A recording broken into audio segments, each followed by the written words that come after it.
Fondation nationale pour la science, là où la découverte commence.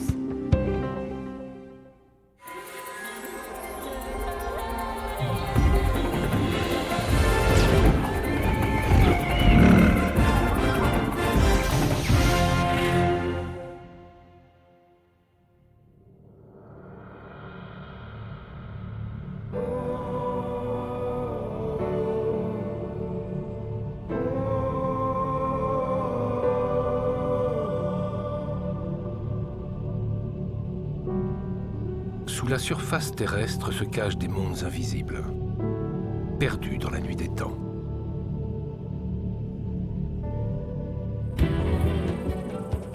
Pourtant, ils ressurgissent parfois, grâce à des vestiges du passé. C'est un crâne. En bas à droite. Difficile à dire. Tout commence avec la découverte d'ossements non identifiés. Il s'agit de roches sédimentaires. Cette équipe de paléontologues va tenter d'identifier ces os et leurs origines. On peut les dater, c'est un début. Les restes osseux ont été découverts au Kansas, un État principalement agricole de nos jours, autrefois recouvert par la mer.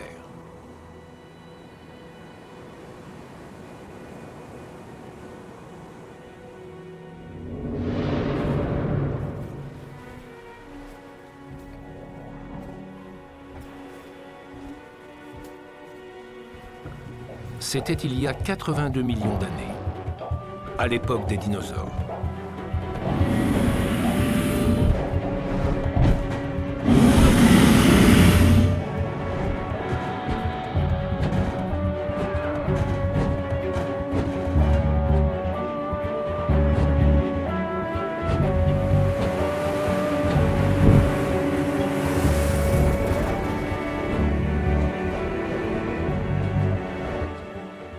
Sur la planète Terre vivaient également d'autres géants. Des créatures sous-marines, d'énormes reptiles qui régnaient sur des mers peuplées d'animaux incroyables.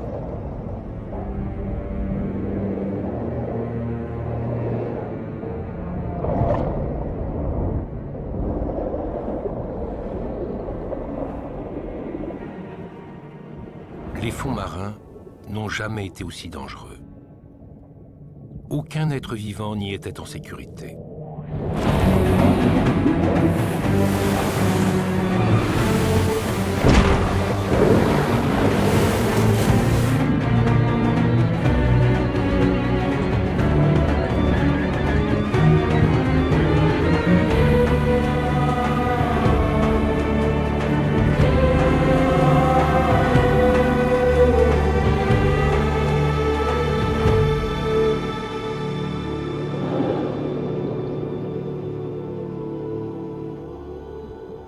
Il y a longtemps que les reptiles marins géants ont disparu, ensevelis par le temps.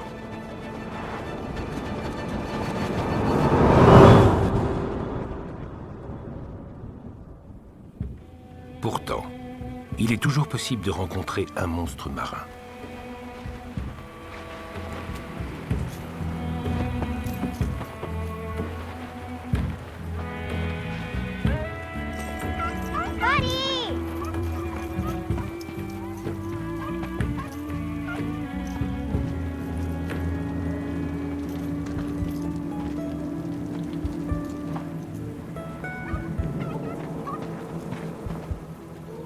Sorti de nulle part, le lointain passé refait surface.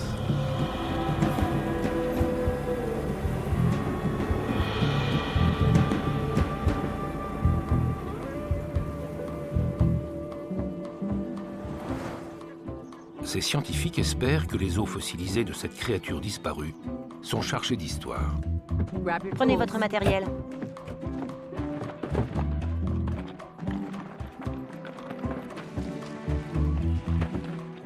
Comme la craie a été balayée par la pluie, les os sont devenus visibles. C'est super. Il s'agit d'un animal rare. Un Dolichoryncops, ou Dolly, pour faire court.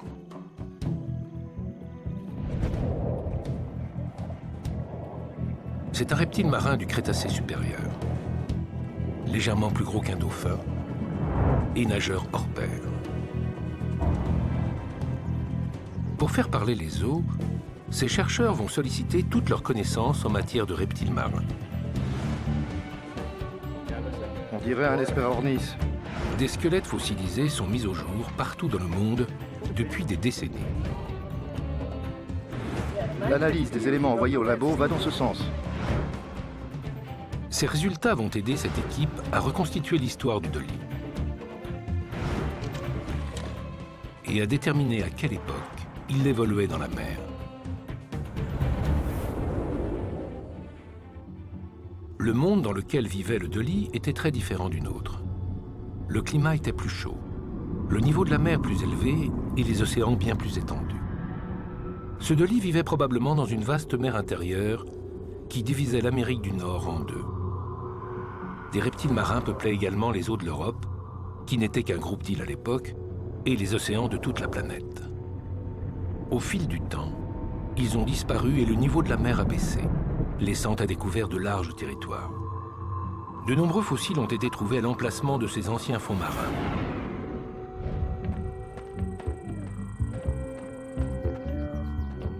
En Australie, dans l'Outback, l'origine du Dolly se précise. On trouve régulièrement la même chose. 95% des fossiles proviennent de jeunes reptiles marins. Une telle quantité de petits os dans une seule région laisse penser que des reptiles marins s'y rendaient pour donner naissance à leur progéniture en sécurité.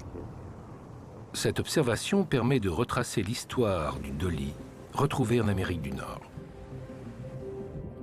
Imaginez qu'une de ces créatures nageant dans les hauts fonds est une femelle Dollycorincops enceinte. Elle donne naissance à un mâle, long de 5 mètres, d'une couleur de peau semblable à la sienne, et à une femelle à la peau plus sombre avec des taches claires près des yeux. C'est son destin que nous allons découvrir. À peine née et guidée par l'instinct, elle remonte à la surface avec son frère pour respirer.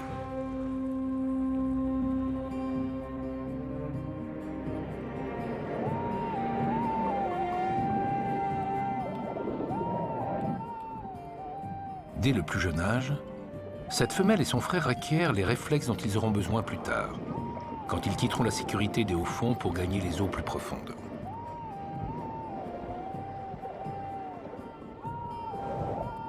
Si elle survit au danger qui la guette, elle reviendra ici pour devenir mère.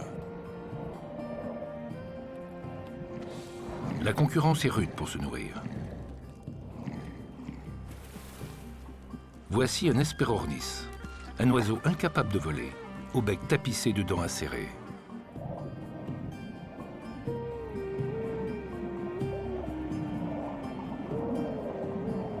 Et voici un Styxosaure, un lointain cousin du Dolly doté d'un cou démesuré.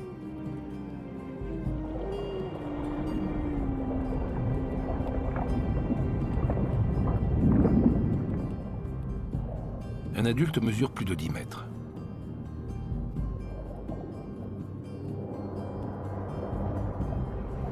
Et son cou représente la moitié de sa taille.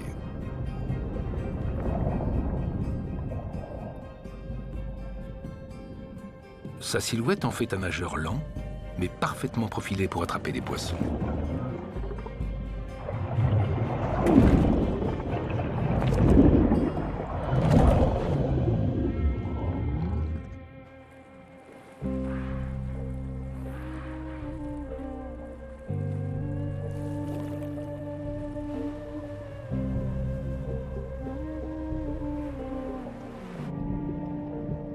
La jeune Dolly rencontre bientôt des créatures qui se déplacent en expulsant de l'eau de leur coquille.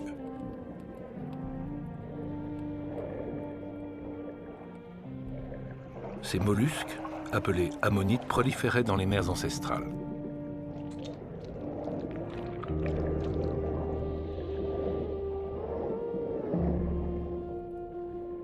Ils sont pourvus d'une solide armure et d'un autre moyen de protection. Nagez trop près comme cette jeune femelle et vous recevrez un beau jet d'encre.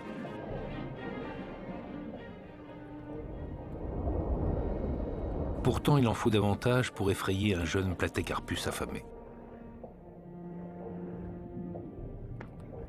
Autrefois, les ammonites foisonnaient, et leurs fossiles abondent même sur les chantiers routiers du Texas.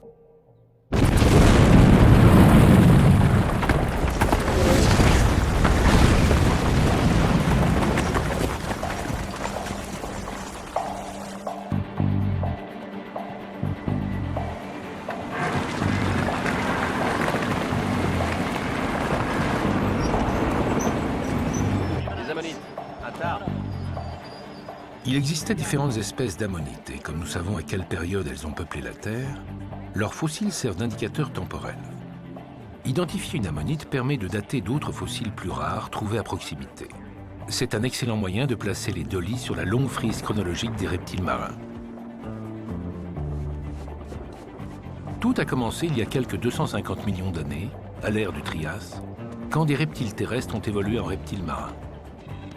Leurs pieds, d'abord devenus palmés, se sont ensuite transformés en nageoires. Certains possédaient des cuirasses élaborées. À l'ère du Jurassique, ils ont continué à évoluer. Pour percer les ténèbres des abysses, certains se dotèrent d'yeux grands comme des assiettes. Les prédateurs au sommet de la chaîne alimentaire, devenus gigantesques et redoutables, atteignirent leur apogée pendant le Crétacé supérieur, au crépuscule de l'âge des dinosaures, précisément à l'époque du Dolichorhynchops.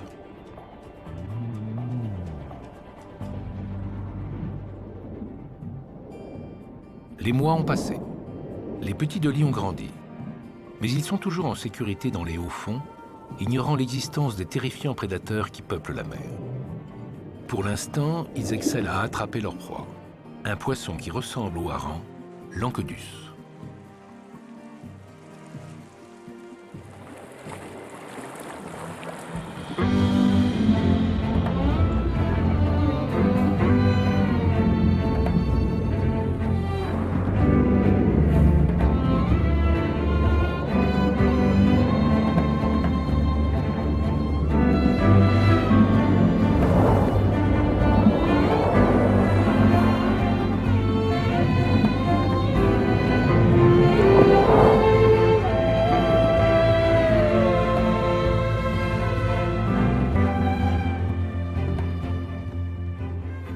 Mais un jour, la vie des dollies est bouleversée.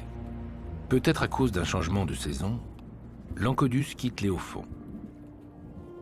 Les dollies doivent suivre leur principale source de nourriture.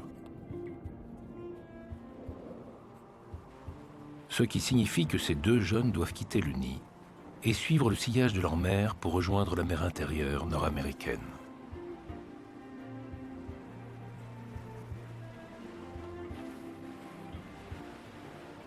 Cette voie maritime fait approximativement la taille de la Méditerranée, moins de 1000 mètres de profondeur, et pourtant, c'est le territoire d'énormes prédateurs.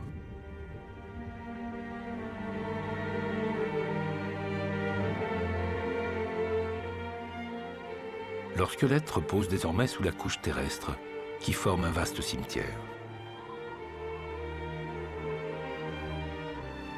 Exposé aux intempéries, le sol révèle petit à petit ses trésors.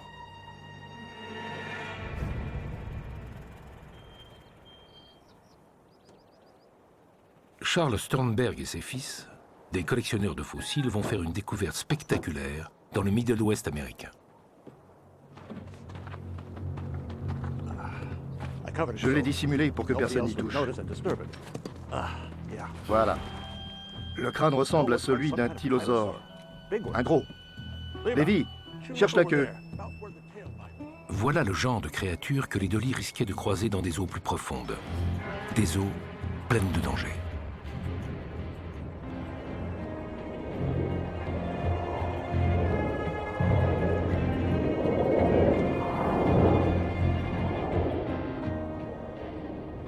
Le Thuzototis était un chasseur impressionnant, comme le calmar géant actuel. Il pouvait atteindre 10 mètres de longueur et pullulait dans cette mer intérieure.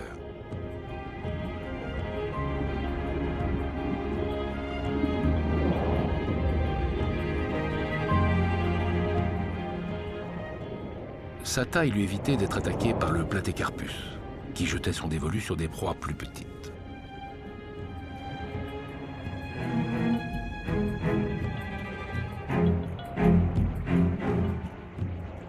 Même si le Platecarpus était redoutable, il ne jouait pas dans la même cour que son imposant cousin, l'animal trouvé par les Stornberg.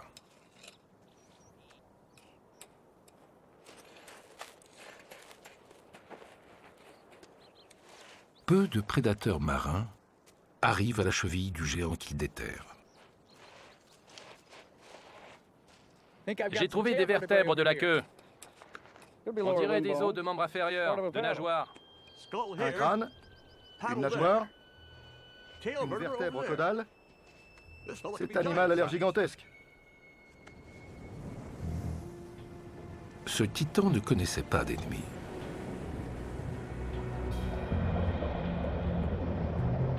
Ce grand reptile est un tylosaure, l'une des créatures les plus imposantes et féroces ayant jamais vécu sur Terre.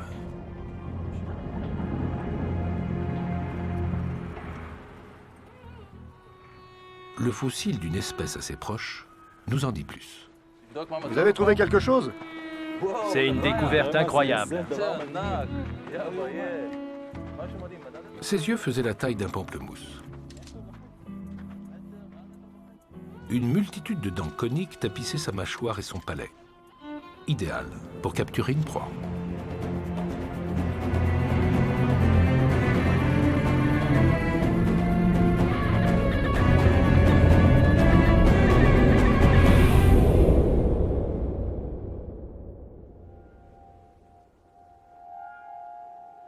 Les tylosaures vivaient là, en compagnie d'autres prédateurs plus facilement repérables.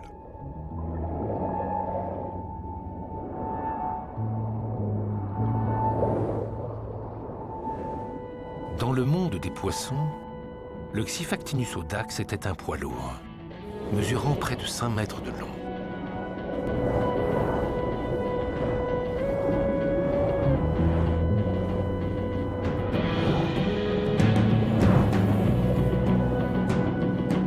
Deux fois plus gros que la jeune femelle Dolly, ce chasseur tuait sa proie en un clin d'œil. Et ce jour-là, c'est ce qui s'est passé.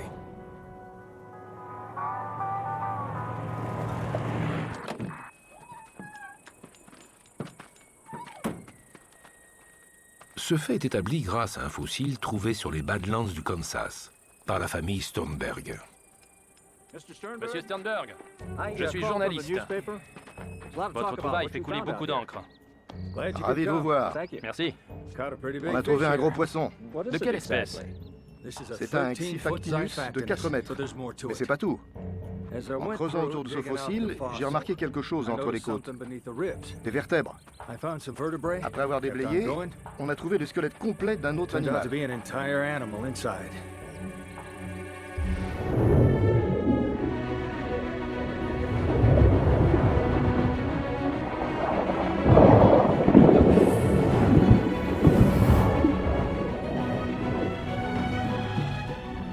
La victime était un Gillicus arquatus, un poisson de 2 mètres de long.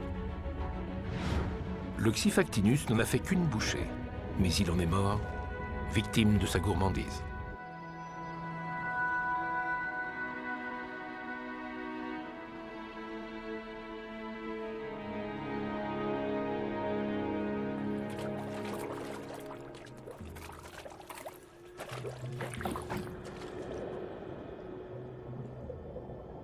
Les semaines passent. Les Dolly sont bien loin de la côte, et la nuit, leur aventure maritime prend un aspect magique.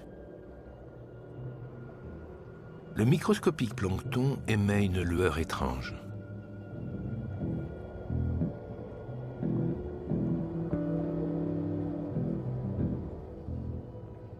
À la faveur de l'obscurité, les encodus se reposent, mais ne dorment pas.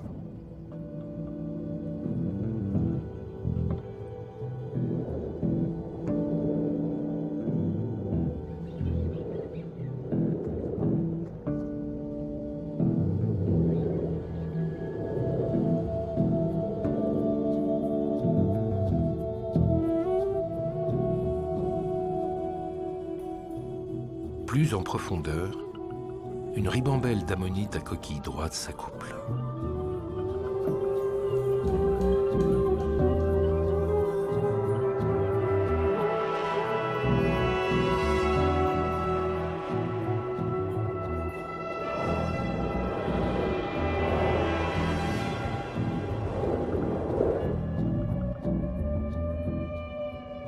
Les Dolly restent à l'affût du moindre prédateur. Or, l'un d'eux est sur le point de changer leur vie.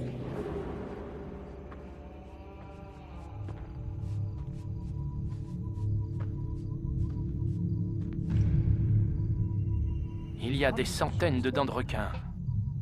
Après une longue journée à chercher des fossiles, deux collectionneurs amateurs déterrent une véritable mine de dents de requin.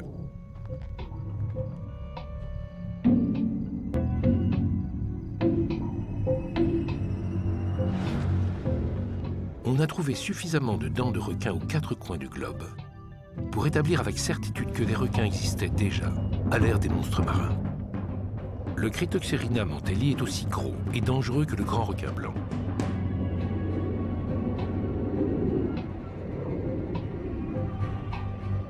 Il découpe ses victimes en morceaux grâce à ses dents coupantes, comme des lames de rasoir. Regardez les cicatrices sur ce crâne. C'est sûrement une morsure. Dans une carrière néerlandaise, des ossements ont prouvé que les requins préhistoriques se nourrissaient même des reptiles marins les plus imposants. Comme en témoignent ces marques de morsures.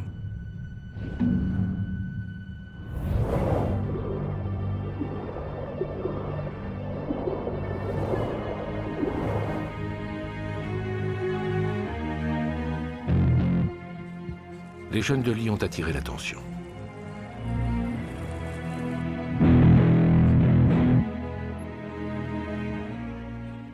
Pourtant, c'est leur mère qui sera la cible.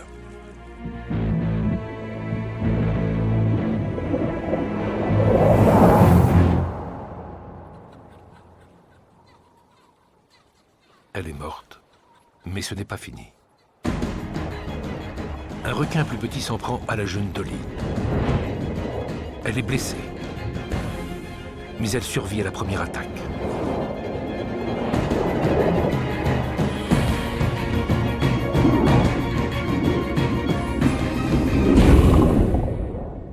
Le requin a joué de malchance.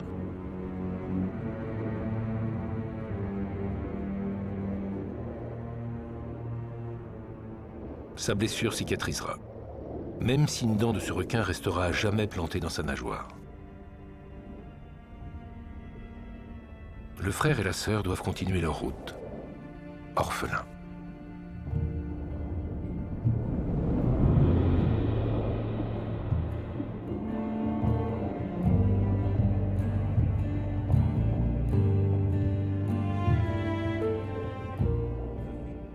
S'ils veulent survivre, ils ont intérêt à trouver de la nourriture, sans s'égarer dans cette immense mer intérieure.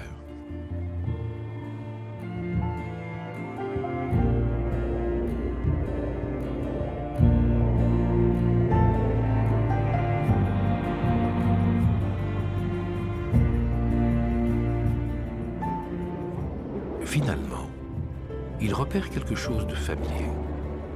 Un banc d'encodus, traqué par d'autres Dolly.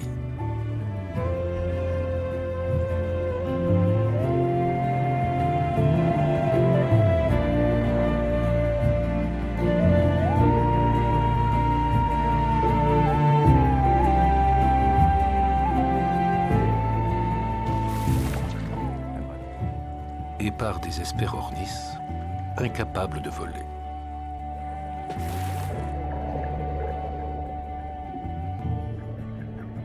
Mais en mer, quasiment tout peut servir de repas aux tylosaures. Celui-ci est mort repu. On dirait un Hesperornis. Il devait être aussi gros qu'un pélican, voire plus. Le contenu de l'estomac d'un tylosaure ne laisse aucun doute sur l'ampleur de son appétit. On dirait la carcasse d'un poisson osseux d'1,50 m. Ici, il y a un os d'un petit mosasaure, probablement de la taille d'un alligator. On dirait qu'il a avalé un requin. Un vrai glouton.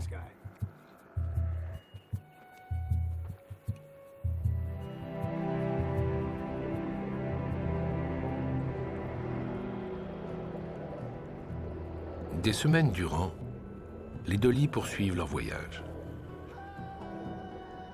La nageoire de la femelle cicatrise lentement. La dent de requin est à présent entourée de tissu cicatriciel.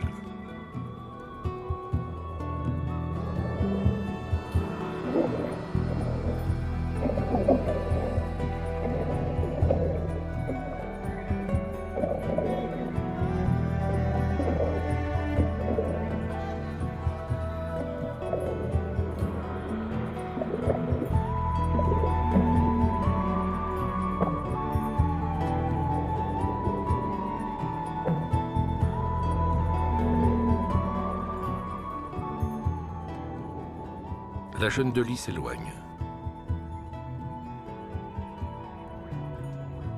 Elle mangerait bien du calmar. L'un d'eux s'échappe grâce à une colonie de crinoïdes, les ancêtres préhistoriques des étoiles de mer, que les courants ont sûrement poussés jusque-là.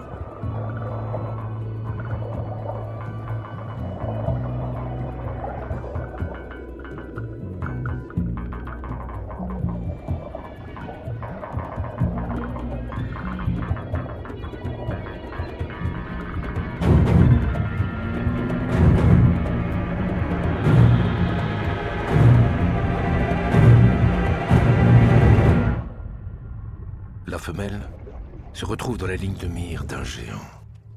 Quand on mesure les parties visibles du squelette, de la tête à la queue, on obtient un spécimen de 9 mètres de long. Eh ouais.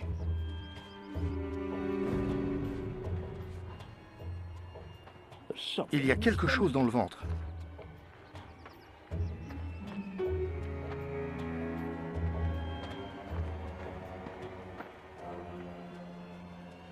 Il découvre le dernier repas du monstre, enseveli entre ses côtes.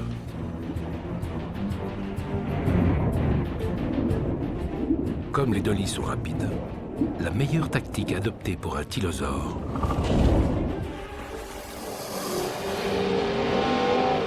est l'attaque surprise.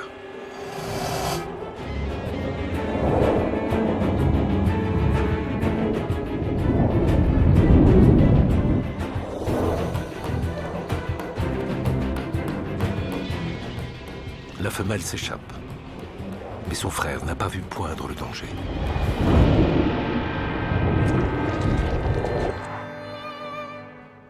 Les Stormberg ont retracé une histoire perdue dans la nuit des temps, celle de la rencontre de deux êtres millénaires. Mais pourquoi le prédateur est-il mort si rapidement après avoir avalé sa victime? Les tylosaures étaient sans doute des prédateurs territoriaux et agressifs, même avec leurs congénères. Peut-être qu'un tylosaure plus âgé est soudainement arrivé.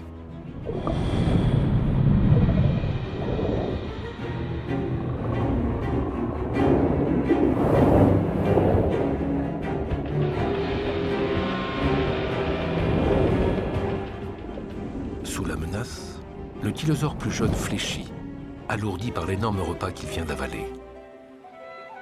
La femelle de Lee est désormais hors de danger.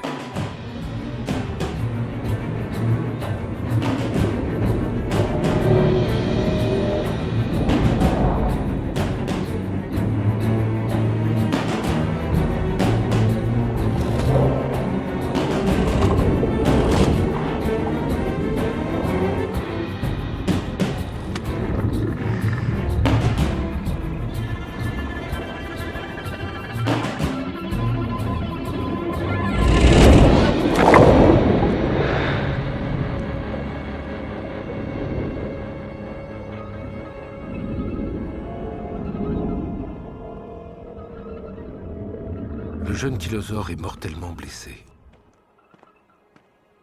Mais son histoire ne s'arrête pas là. Son sort est inscrit dans la pierre.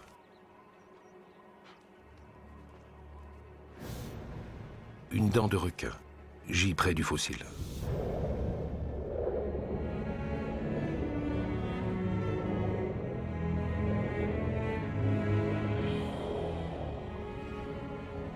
Les Dolly s'éloignent, laissant les charognards entamer leur besogne.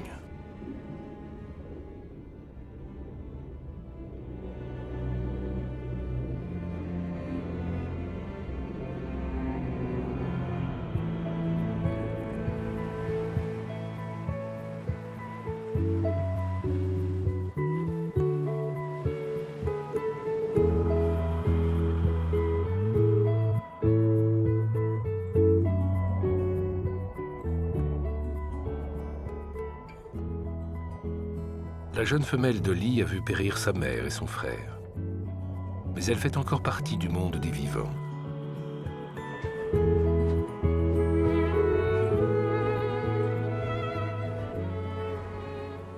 Chaque année, des reptiles marins regagnent ensemble les hauts fonds pour donner la vie. Parmi eux, se trouve le Dolly à la nageoire blessée, désormais adulte. Cette femelle a accompli son voyage. Elle est retournée sur son lieu de naissance. Aujourd'hui, c'est à son tour de devenir mère. Ses petits deviendront grands et forts. Plus tard, ils rejoindront également la mer intérieure. Jour après jour, mois après mois, la vie défile. La maman Dolly observe ses différentes progénitures grandir et voler de leurs propres ailes. Et puis un jour, elle n'arrive pas à migrer jusqu'au haut fond. Par une journée paisible, le corps affaibli par les années, elle rend son dernier souffle.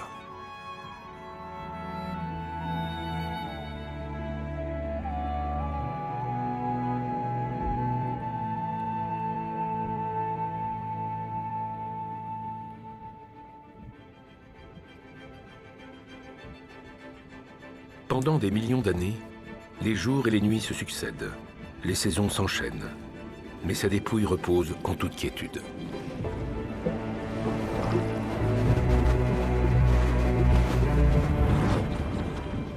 Les niveaux de la mer varient. Aux quatre coins du monde, les continents bougent. L'activité volcanique modèle le visage de la planète.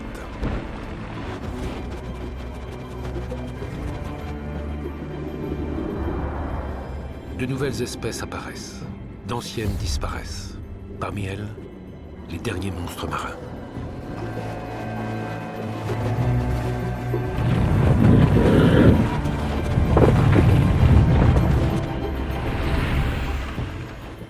Sous la surface inconstante de la Terre, le temps fossilise les ossements des grands reptiles marins,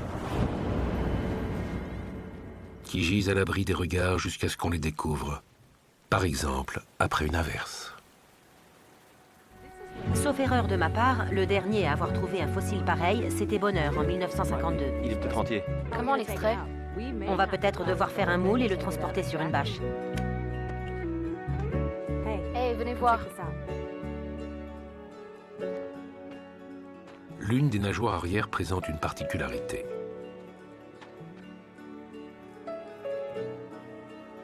Une dent de requin est encastrée entre les os.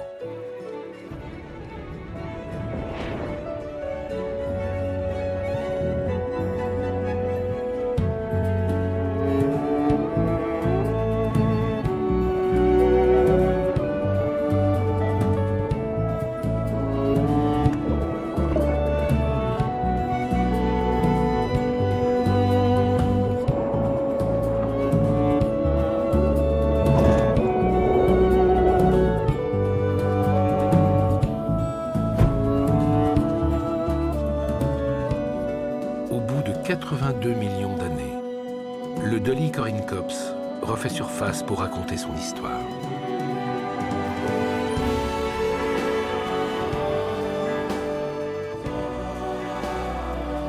Il existe d'innombrables autres créatures enfouies sous la surface de la Terre, attendant d'être découvertes pour nous raconter l'histoire de notre monde quand il leur appartenait.